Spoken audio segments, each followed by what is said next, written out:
Another artist who embraced you kind of in the thick of all of this was the Kanye situation, where you know, a lot of people say that your verse was the best verse on the album. Was much better than the Jay-Z verse, you know, on Jail, which was an amazing record. But you have the live situation where there's the house and you're standing there with Marilyn Manson, who I know we talked about it before. You didn't even know Marilyn Manson was at that time, did you? Nah, I knew, like, you know, I recognized like the fake, like who he was, but like I wasn't like completely in tune with, like, you know what I mean, like everything. No. What was that process like, being like cutting a verse for Jail, which is an incredible verse, like you said, probably the best verse on the album, a lot of fans would say, and then also like just that experience of like, I remember watching that shit from the crib, like that house, and that was different. It was like a strong message. I'm to out me. that bitch like this, like these motherfuckers marching around. It's like 2,000-3,000 people like marching around, and all black. The house on fire, and we just standing here. I'm like, hold on, bro, like this shit look dangerous. You get what I'm saying? But at the same time, man, that man there is, you know, he on some other shit creatively, bro. Like he in a whole nother bracket when it come to, you know, creativity. Not to mention the fact that, like, I was around a nigga for like, I don't know, maybe like 5 days straight prior to that, and with all the other shit he was doing, like, I don't know where he had the time to do all this rehearsing and shit or whatever for this, like, right? You know what I'm saying? Like, literally, like, you kind of got to take a peek into the world of like one of the best, you know, artists of all time. Yeah, for sure. Like, genius when it comes to creativity and the execution of it, like genius, bro, like for sure. So if you were hanging with for 5 days, I'm assuming you guys did more than just that one record. Yeah, I did a few. I did another one too. The other one was fire. But I think I'm the only one on that record. Like, I just did the record and like, you know what I'm saying? But one of the producers that he had though, the nigga had a whole. What is it called?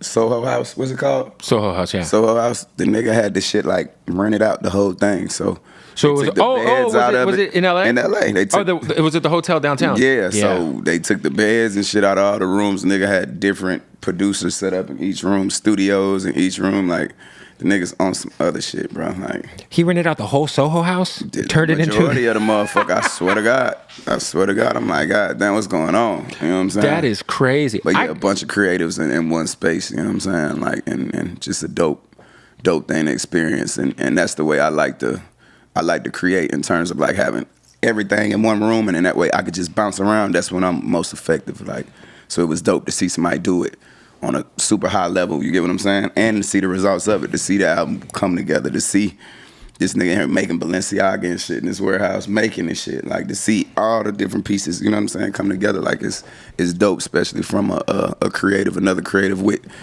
probably ADHD. If I go get, I could probably be diagnosed with that shit in real life, you get what I'm saying? So it was dope to just see the shit. When you cut your verse, did you know that there was a Jay-Z verse too? Nah, I didn't. It was probably just open. I didn't hear no verse like lined up before mine, for sure. I didn't hear no verse. I probably would have tried to go harder. Hey, you went hard though. Yeah, Pause. yeah. I mean, I just, I played it how it was. I wasn't tripping. Like, it's a dope song. You know what I mean? Talk to me on this project. You say that you're the best rapper of your generation. Yeah, for sure, 1,000%. And somehow I feel like you are underrated as an MC. You and I have had this discussion, but I do feel like, that's kind of what gravitated me towards your music as a fan. Yeah. Early on, I just think you're just an amazing MC, man. Do you feel like for whatever reason, like, because there's like the narrative that like, DaBaby's got the same flow, which I think you've proven wrong a bunch of times. Man. Look, your biggest song, Rockstar, is exactly it's way different than any of the other shit, right? So, but I'm just curious, like why do you think you don't get the respect you deserve as an MC? I mean, I get it when I when I can get it whenever I want it. I can get it. You get what I'm saying? It's just I don't dwell in that space. Like, I don't, you just tell me who your favorite is. Just tell me. And then you tell me what's your favorite song, and then give me 10 minutes, and goddamn, we'll see. Right. You know what I mean? And then I don't even gotta, like, it's to the point, like, I go even further, like, in the demonstration, like, I'm gonna do the shit. I'm not gonna record it. Ain't no auto-tune. I could put a camera in front of me and a microphone where all you got is my voice and me. You get what I'm saying? Right. So you can't make up none of that shit. ain't none of that. Like you gotta, you gotta Just really leave that off. Just leave it off. Yeah, you gotta really be one of them ones though. Fuck around with me. Like you gotta be one of them ones. You know what I'm saying? And I think too, like such an important part of like MCing is also like being an incredible live performer. Like we saw that with Jadakiss with the verses. Yeah, for sure. But I feel like you take so much pride in your live show. Yeah, and I really ain't even got to. It's like I got so much more to tap into. I really ain't even, went to the heights that I can go to when it come to that. Before I did that, like it was like the live show component of like me, like that was taken away from me. Yeah, you know what I'm saying? Yeah, because you had that festival run in front of you. I had did like 2-3 sold out tours like coming in. Like I was already in arenas. I wasn't even 12 months in. I had like 12 months in as a mainstream artist. I did like 2 sold out arena tours. You know what I'm saying? It's crazy. And then COVID hit.